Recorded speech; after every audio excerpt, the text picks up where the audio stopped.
Artdatabanken och SLU hälsar er alla hjärtligt välkomna till årets flora- och faunavårdskonferens. Årets konferens handlar om natur i förvandling, främmande arter och naturvård. Ska vi se.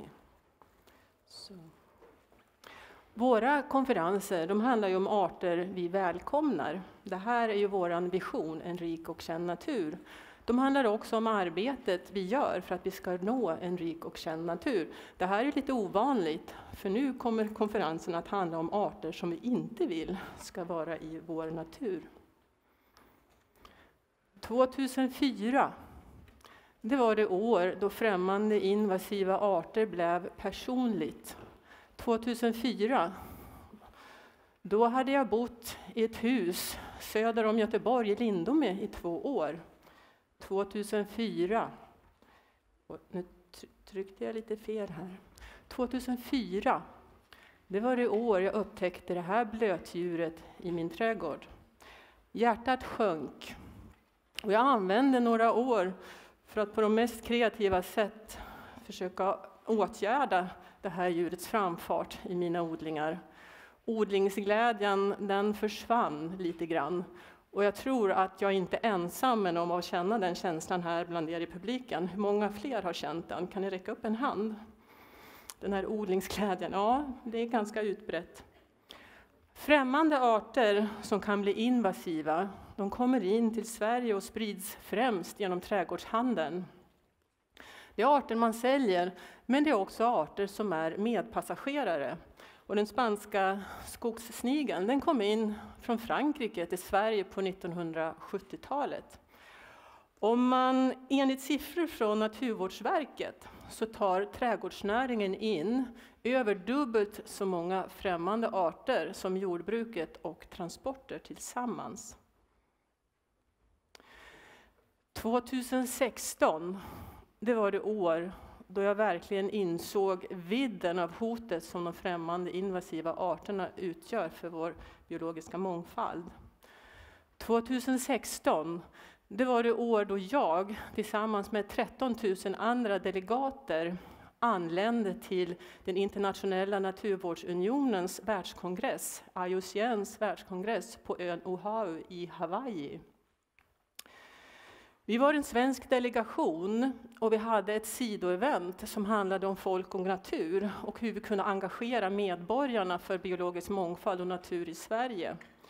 Vad var det då jag såg på Oahu som var så fel? Ja, det var det här jag såg. Och då tänker ni kanske, vad är det som är så fel med den här bilden? Den ser ju väldigt vacker och idyllisk ut.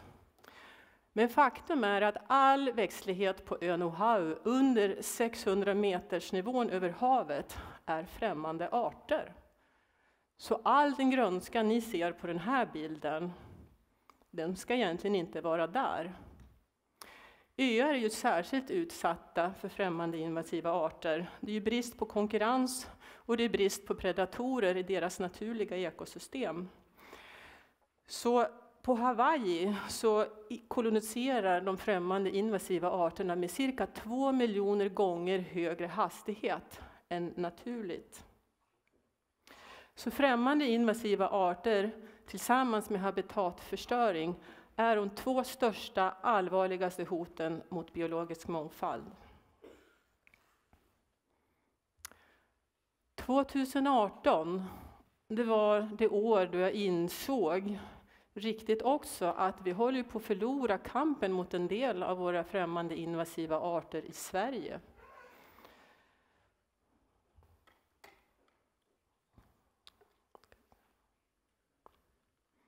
Det här har varit en äng full av smörbollar, skogsnycklar, prästkragar och midsommarblomster.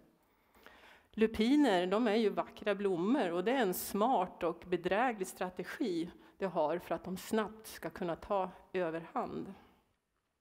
Den här bilden är tagen från Frostviken i norra Jämtland, ungefär 2-3 kilometer från den norska gränsen. Det här som jag och min mans familj har börjat bekämpa den här invasionen, och hela familjen är involverad, gammal som ung. Och jag vill framhålla det ihärdiga arbetet av min svärmor Lilly. Hon kommer att fylla 94 år till sommaren, så jag hoppas att hon kan vara med ytterligare ett år. Och jag kan krasst konstatera att det hade varit mycket lättare att arbeta och mindre kostsamt att åtgärda den här lupininvasionen tidigare än vad vi gjorde.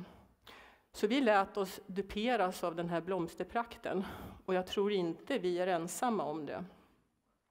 Just nu så finns det 49 arter på EU-förteckningen över främmande invasiva arter. Och de får ju inte introduceras eller spridas eller gynnas på annat sätt. 11 av dessa arter finns här i Sverige. Blomsterlupinen är inte en av dessa. Men det pågår dock ett arbete med att ta fram en nationell förteckning av främmande invasiva arter i Sverige. Men för att kunna göra den förteckningen så behöver man ju veta vilka främmande arter som utgör ett hot. Så Naturvårdsverket och Havsmyndigheten har gett Artdatabanken ett uppdrag att screena arter i Sverige och också då göra en riskklassificeringslista. Och mer om det här arbetet kommer ni få höra senare under dagen av mina medarbetare på Artdatabanken. 125 triljoner dollar, det är det årliga värdet av naturens bidrag till världen enligt årets Global Risk Report. Naturens bidrag, det vill säga ekosystemtjänster i form av mat, vatten, rening, skydd mot översvämningar och så vidare. 125 triljoner dollar, eller i runda slängar 2/3 av den globala bruttonationalprodukten i världen. Det kommer att bli mycket dyrt att inte agera på det hot som främmande invasiva arter utgör. Vi har helt enkelt inte råd att förlora naturens bidrag till oss.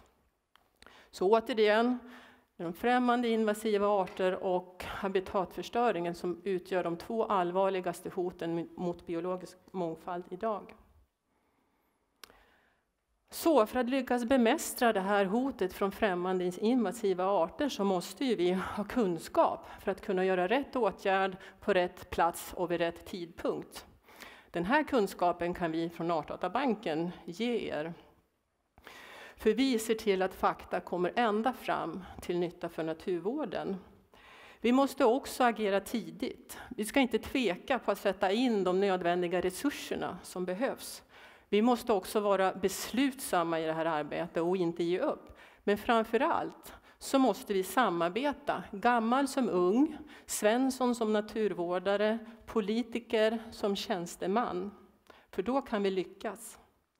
Viktigt är också att det här arbetet inte får ske på bekostnad av det övriga naturvårdsarbetet för biologisk mångfald. Så för en effektiv naturvård så måste vi synkronisera och integrera det här arbetet med det övriga naturvårdsarbetet. För det här kommer att bli dyrt och vi måste vara beslutsamma.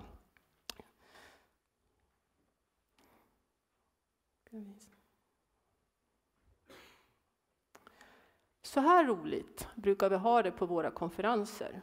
Och nu vill jag presentera vår moderator under dagen, Britt-Marie Mattsson. Så under sin snart 50-åriga karriär så har du hunnit intervjua nästan alla världens ledande män, kvinnor. Du har skrivit flera böcker, du har varit programledare, kommentator och så vidare.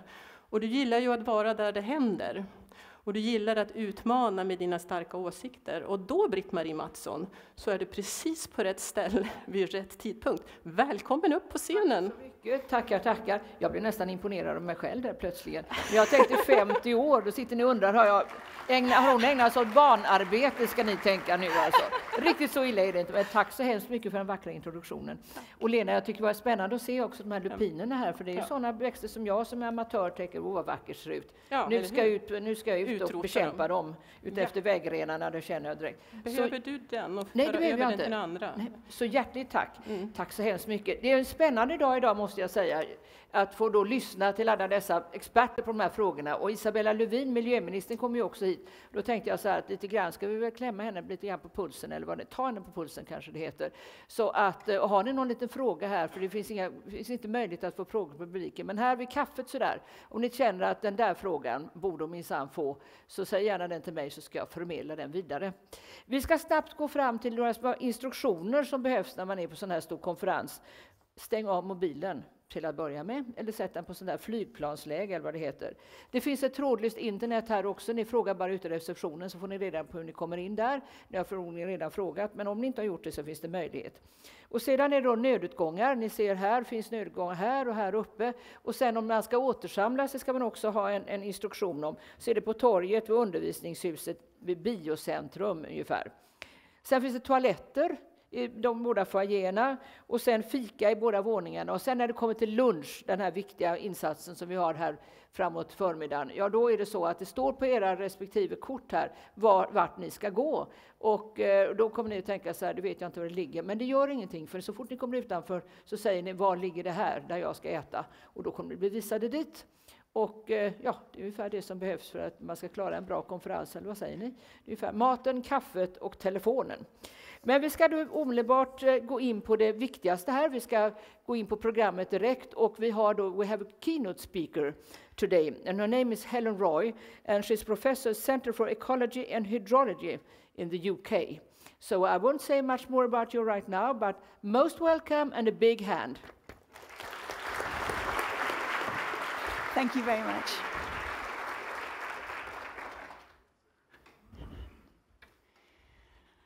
Well, it's really a great pleasure to be here with you today, and thank you so much to Art Databanken, and I realize my Swedish is not good, so I apologize for that, but thank you very much for inviting me to join you today, and I look forward to many discussions throughout the day, and also I'm here tomorrow as well.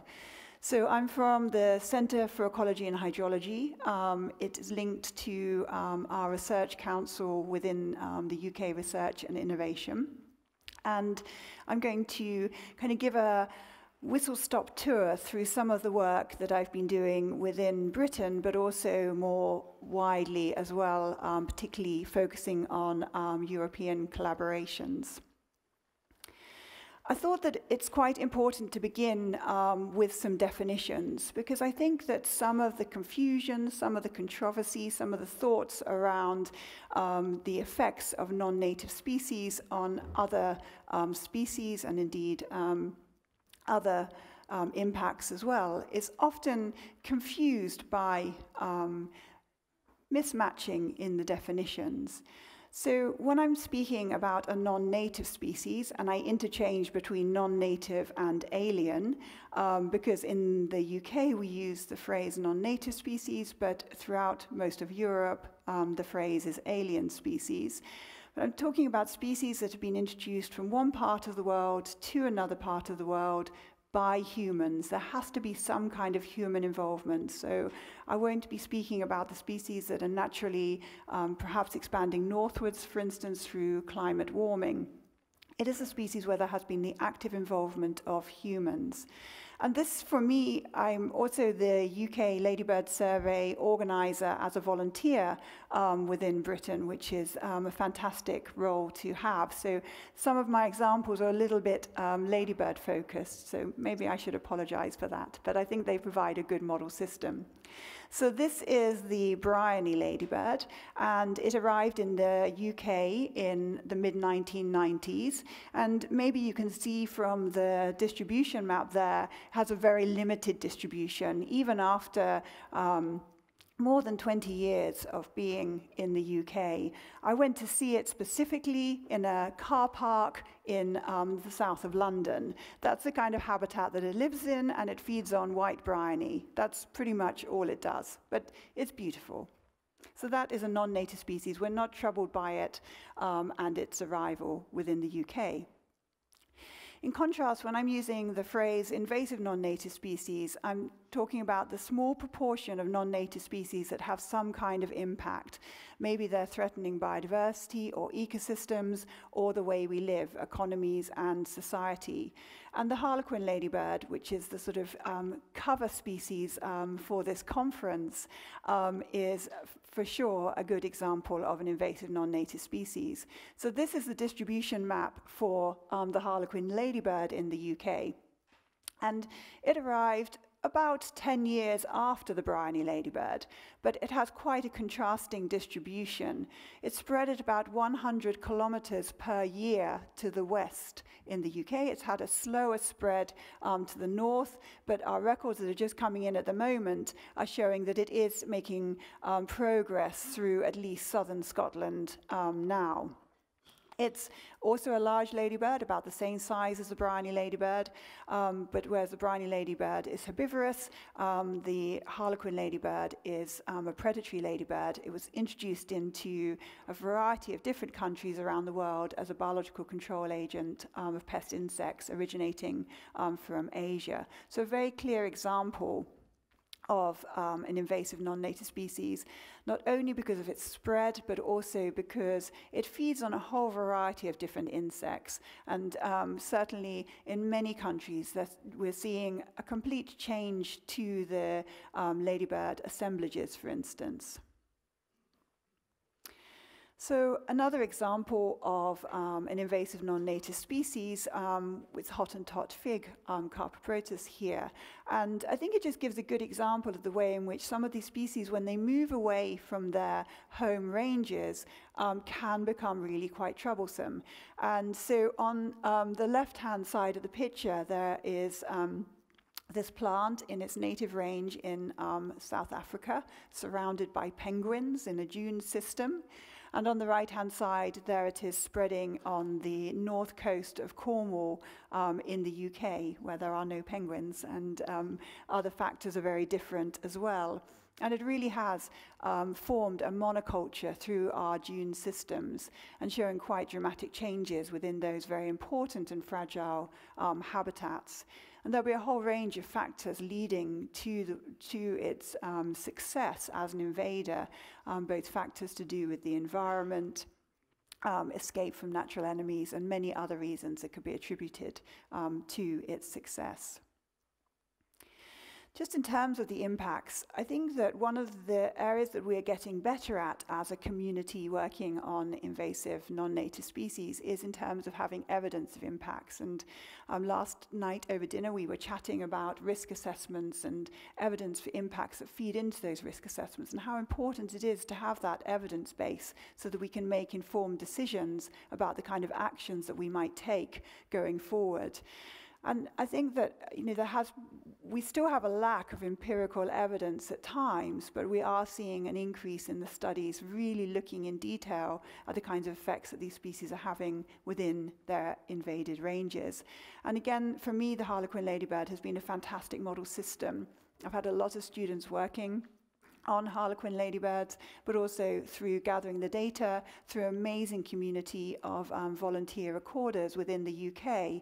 We have this fantastic database now of the harlequin ladybird records, but also records for many native species going back many decades. So we were able to do a large-scale analysis looking at the effects of the harlequin ladybird on native ladybirds. So we looked at 8 different species of native ladybird, and we used a correlative analysis on a very large scale. I won't go through all the panel there, but if you just focus on the black lines on the graphs, and if you look at the top left-hand corner, that's the Dahlia punctata, the two-spot ladybird, also a species that's common within Sweden as well. And the solid line is the trend over time, the distribution trend of the two-spot ladybird without the harlequin ladybird. And the dashed line is when the harlequin ladybird is present. And you can see there's this very dramatic decline, about a 44% distribution decline in two-spot ladybirds, strongly correlated with the arrival of the harlequin. The harlequin ladybird will eat two-spot ladybirds, and it also is a strong competitor of that species, and they have high niche overlap. So we can see quite a dramatic effect. What we don't know is what kind of effect that then has on ecosystem functioning. We can make all kinds of hypotheses, but that's work that we need to do going forward into the future. I think within this, open data is really important, and we have published the Harlequin ladybird dataset through the journal Scientific Data, so that it's now available for anyone to be using, and we really hope that people will use that dataset that has been gathered by thousands and thousands of volunteer recorders. So just to stray away from the ladybirds and also for Britain for one moment and to think about the global picture, this is a paper that came out fairly recently showing over time the way in which we're seeing this escalation in the number of new arrivals across all non-native species, terrestrial, freshwater, and marine species, and with global data sets, so linking many, many data sets from all around the world into this analysis that was led by Hanno Siebens. And what is surprising is that there's no saturation. This trend is going up and up and up across all groups and across all environments around the world. I think for me, what really comes out of the work as well, though, is that for 25% of the records in recent times, they don't have a previous invasion history. These are unknown invaders, if you like. And I think one of the other areas that we need to get better and better at is making predictions about which are going to be the next species that are going to arrive within a region and cause problems, and what can we do to prevent their arrival in the first place. And that 25% of species with no prior invasion history is going to be challenging. How are we going to begin to grapple with that? Of course, we can have options to look at pathways and think about the ways in which species are moving around the world. But again, I think we have a lot of work, but exciting opportunities within that area as well.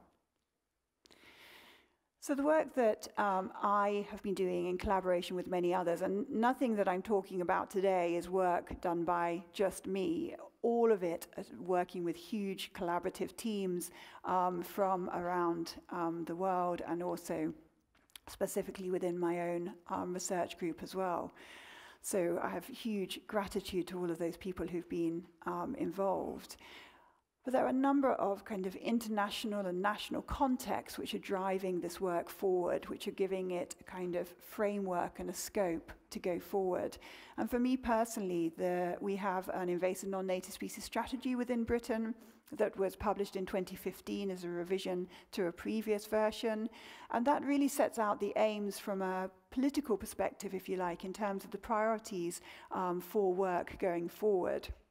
But also there are many international strategies and contexts as well, the Sustainable Development Goals, the Convention on Biological Diversity, the European Commission's regulation that was enforced from 2015, and also the Intergovernmental Panel on Biodiversity and Ecosystem Services, and they are going to be working on a theme specifically on invasive species for a global theme, and we will know in the next few months who from our international community will be involved with that. But these are extremely important contexts in terms of how our work can inform these processes. So some other important contexts for me personally, the Cost Action Alien Challenge, which came to an end in 2017, and I had the amazing privilege of leading that Cost Action with people from more than 35 countries, and it really was fantastic in terms of what we were able to achieve. Indeed, the paper I showed with this accumulation in non-native species was a collaborative piece of work from Alien Challenge. But I'm now extremely lucky to be the chair of a new cost action, Alien Citizen Science Investigates. And Michelle Cleary and Joanna, I haven't seen Joanna today, but maybe Joanna's in the room, are your Swedish Management Committee representatives. And I'll be around over the whole day, and I'd really happily chat to you about Alien CSI and how you can get involved. We're not even at the end of the first year, so there's plenty of opportunities to get involved with this cooperation in science and technology. And if you've never been involved in a cost action before, I can highly recommend it. Fantastically collaborative networking opportunities. So I'm going to keep flicking back from Europe to Britain to the whole world, and I hope it doesn't make you dizzy as I do that. But going back to talk about some of the specific detail from Britain, I lead a project for our government department, DEFRA, collating information on non-native species, so essentially our non-native species database. And we won't go through all of this flowchart, but I just wanted to show that it involves many, many different partners working together, our kind of equivalent of the Art Data Banken as well, the National Biodiversity Network, and also the Biological Record Centre, for example. But we work in partnership with the volunteer recording schemes and societies who provide so much of the valuable information to our database. And this database is a database of species names, but also attributes of those species as well. And just looking at our scorecard for Great Britain, which we publish on an annual basis, we have about 2,000 established non-native species. So they are species that have sustaining populations within Great Britain. And again, politically, I switch between Great Britain and the UK because for invasive species, we work at the Scottish, English, and Welsh level. We always do things complicatedly, I think, at times. But anyway, and Ireland and Northern Ireland have an initiative themselves as well, but we have very good links and very good collaborations between us, but that's why we have a scorecard for Great Britain. So the plants are numerically dominant within this database. But if we then look at the species that have strong evidence of impact, then we see that it's a relatively low proportion of the plants, about 7% of the plants, whereas for the animals, more than a third of the animals there is some evidence of them having an impact. We have about another 1,000 first records within the database, but no evidence that they have sustaining populations. We use this data in lots of different ways, but from the policy perspective, every year we produce an indicator for the DEFRA, for our government department, and we produce a trend for freshwater, marine, and also terrestrial species. It's a bit of a depressing indicator in terms of the numbers going up year on year. We are going to be working, we now have a 25-year environment plan from the government department, and we will be working very closely with them on a new indicator to begin to look at predictions going forward. So I'm very excited about that. And then to begin to think about how sort of preventative actions or biosecurity, for instance, might in one way or another start to address the trend. So we do a lot of documenting what we already have and what already has arrived. But as I've already mentioned, it's really important to think about the ways in which we can prevent the arrival of species in the first place and make some predictions about which are going to be the next troublesome species. And I believe here and in Norway, you call them door knockers. I don't know what we call them, but we call them species that are currently absent from the UK. And so I've been doing work with large teams of people through consensus workshops to come up with priority lists. First of all, we did this exercise for Britain, and then I had a tender from the European Commission with many others to carry out horizon scanning for the whole of the EU. And from that, there can be a whole variety of decisions that can be made in terms of implementing action from those lists. So our most recent paper in Global Change Biology that's just very recently out is published the European Union list that we developed from this horizon scanning approach. But in 2014, we had already published for Britain a list based on these same methods. And there's a whole variety of species that we have represented within those lists. I just thought I'd give one example from the British top 10 list, is the Asian hornet, Vespa velutina. It's a terrestrial predator. It was one of these completely random events in terms of arrival. It came in a pottery consignment into France and then spread very rapidly. But that mated queen was the invasion point. It wasn't perhaps rocket science to include the Asian hornet in our horizon scanning list for Britain. The Asian hornet is a strong flyer. It can hitchhike in a whole variety of ways.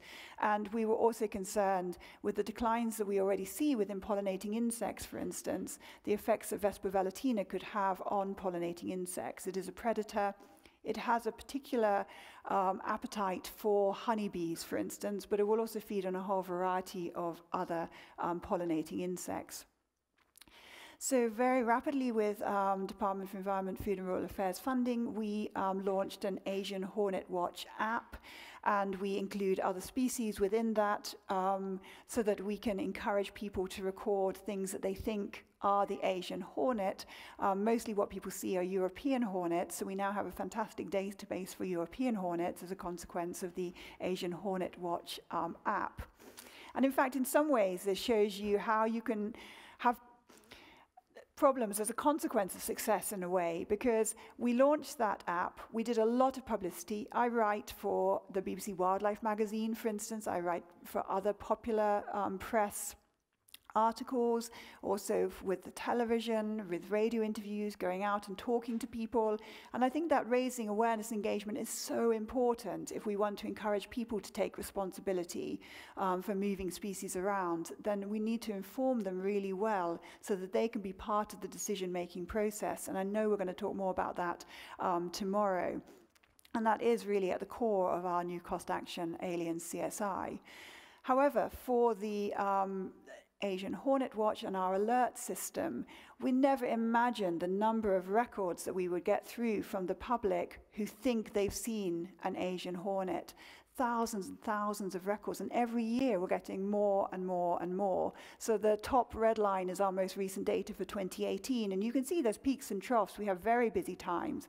I think in October we had more than 2,000 emails, so it wasn't even coming through all on our online systems, that we had to deal with. We have to look at every single one of them and find ways in which we can report back. We've had less than 10 sightings. So imagine we've had probably 8,000 records with 10 sightings. That's really a needle in the haystack. So it's fantastic in a way, and it has resulted in eradication of the Asian hornet since the first record in 2016.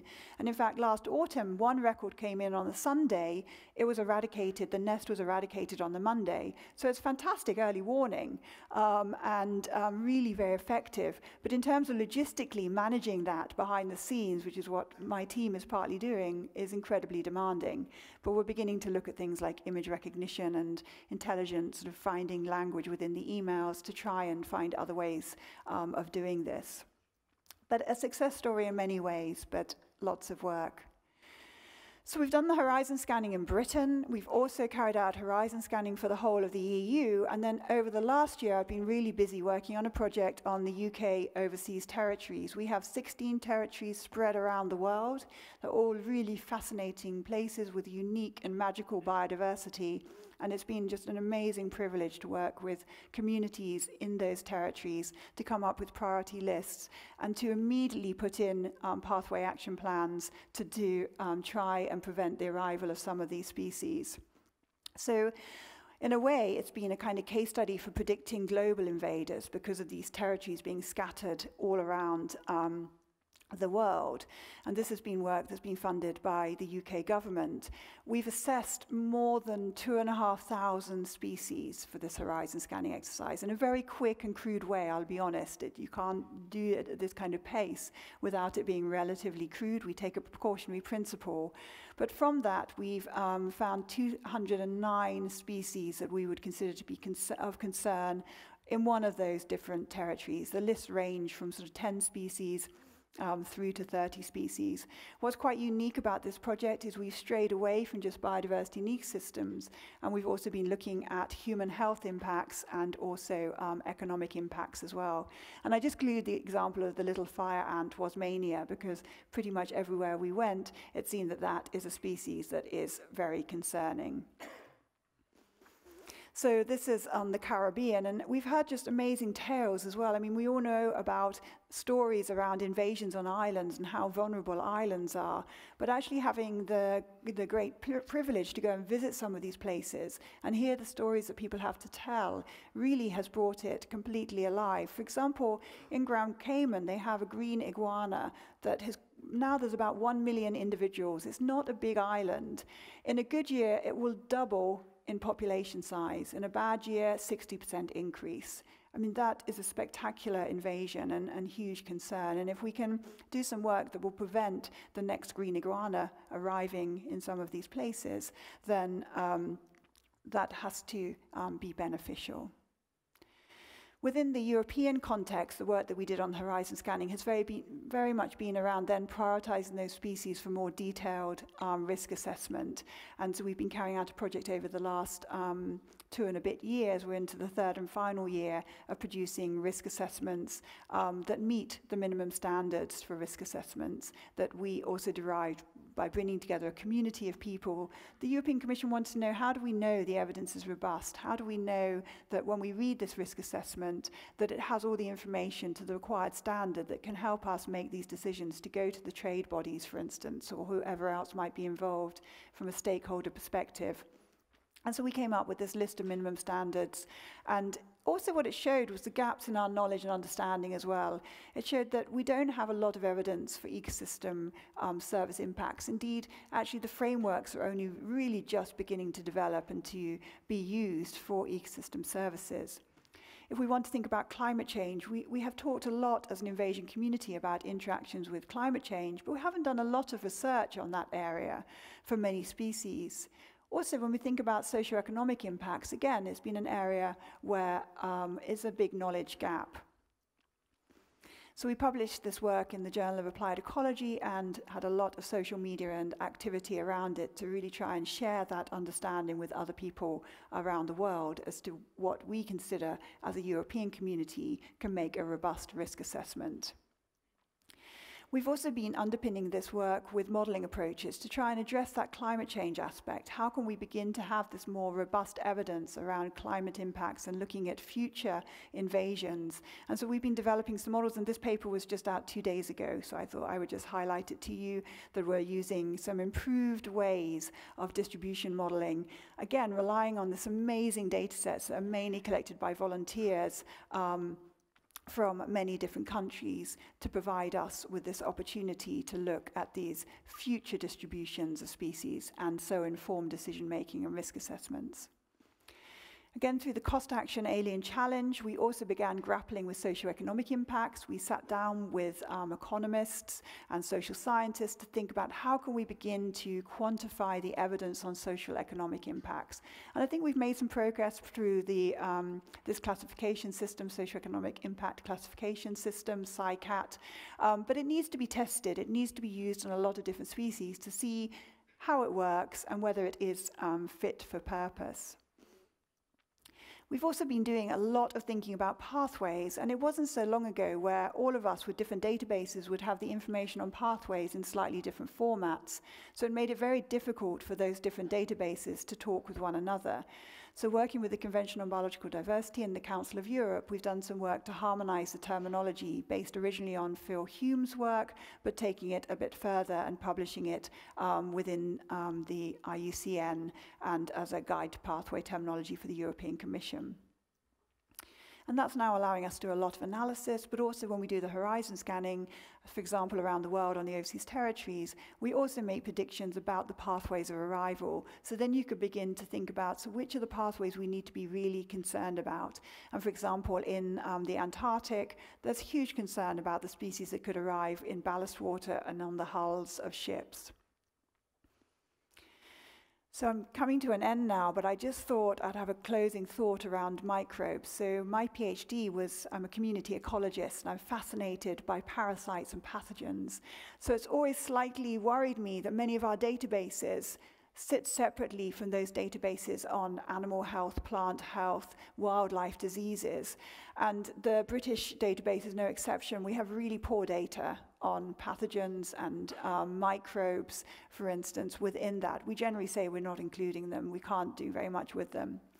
But I think we shouldn't be doing that. We need to be thinking about microbes and pathogens. We need to be thinking in the context of One Health and thinking more about wildlife diseases. We've heard the news about, for example, the chytrid fungus and the way in which it's really affecting amphibian populations around the world, and there's been news stories and papers out in the last few weeks about that.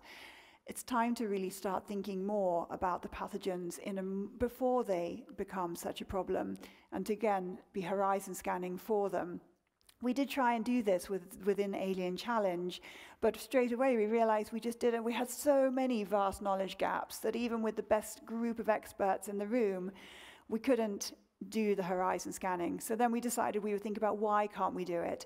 And we listed lots of policy recommendations about baseline data and having a better understanding of the way in which the species change when they move from one place to another place around the world. And so this paper hopefully will be a starting point for some of those studies. So just to summarize, I hope I've demonstrated, and with so many people in the room all working together, I don't think I need to say it, but the importance of the collaborations. It really has been just such an amazing privilege for me to work with so many people around the world, and particularly within the European community. It's really been fantastic, and I have learned so much and met so many amazing people. But we've also been able to share information and joining our databases up so that we can produce these amazing large-scale trends, and then to begin to think more deeply as to what are the mechanisms underpinning those trends at other kinds of scales, at more regional or local scales as well.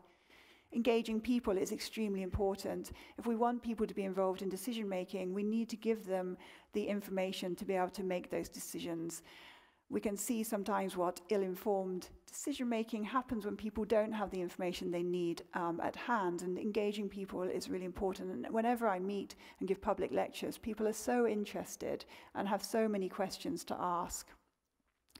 I also think that we have real opportunities now for beginning to get better at predicting invasions and to really think hard about the way in which we can put pathway action planning, for example, into place so that we can prevent some of the more damaging invasions happening.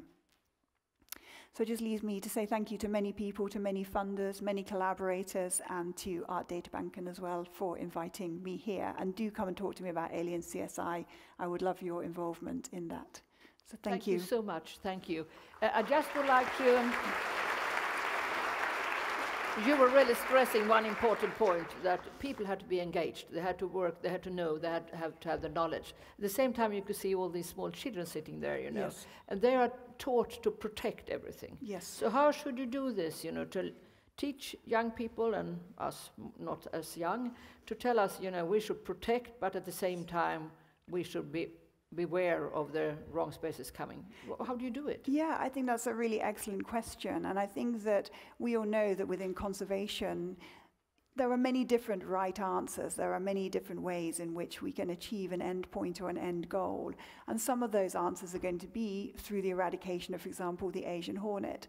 I wondered how people would be with the idea that if they report a hornet, we have within the app, you can expect that one of our national bee inspectors will be on your doorstep taking out the nest. But actually people really, I think when you talk to them and you describe to them the complexity of the systems and the way in which different things interact, they really begin to understand, and they can then make these informed decisions. But also some people said to me as well with the harlequin ladybird, so how are you, you know, people love ladybirds, and then you're going to say to them, well, this harlequin ladybird, this isn't such a lovable one. But actually, you know, it's still lovable. There's a lot to love about the harlequin ladybird, but people can understand that in the context of arriving in the species assemblage within the UK or in other places around Europe, it's worrying and it's concerning. So I think that they have that understanding. They can make that kind of balanced decision-making approaches in their minds with the right information. So we need a crusade of citizens, informed citizens. We do, and I think we need to embrace the complexity, that it's not a simple, and it's about engaging and talking with one another and understanding the viewpoints of the people as well as from the science. And I enjoy having my thoughts challenged by people as well and thinking in different ways, so it helps us as well. So thank you very much, Helen. It's a Thank pleasure. you. Thank you so much. Thank you.